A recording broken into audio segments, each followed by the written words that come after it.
Hi everyone, good morning. Today I'm talking about how the bullied becomes the bully.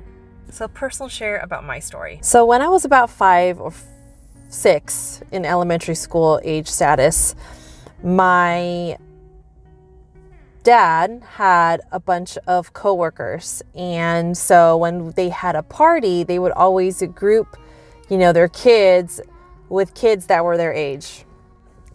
And so I got grouped with these 2 other kids that were the same age as me. And culturally, whoever is the oldest, you have to really give their respects, right?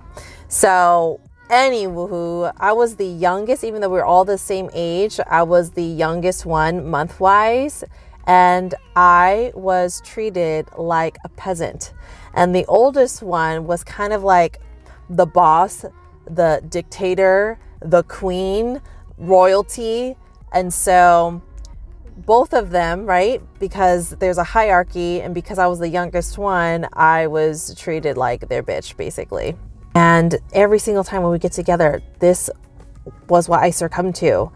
And I didn't understand why at the time. I thought, oh, this is how you are when you are the oldest. So I am the oldest at this time of my 2 younger sisters. So again, the dynamics, seeing the example of who the oldest should act like with the other younger people. And this is when I started shifting from being a sister to being bossy, from being the dictator, very bully-like to my siblings, already starting in elementary school. And this just carried on. And long story short, I am realizing, because that was the example.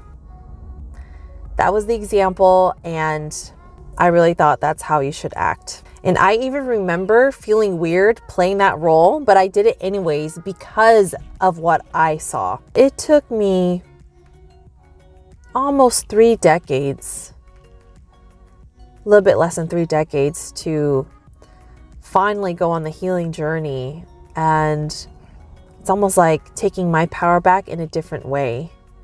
Not in a way that is belittling people, but taking my power back for my own self-worth. Because when I was being bullied, being tossed around like a peasant, that stripped me from my power. And so I bullied my siblings to take back my power. And so today it's really about finding that self-worth and actually being empowered with love. So yes, the healing always continues, especially with family members.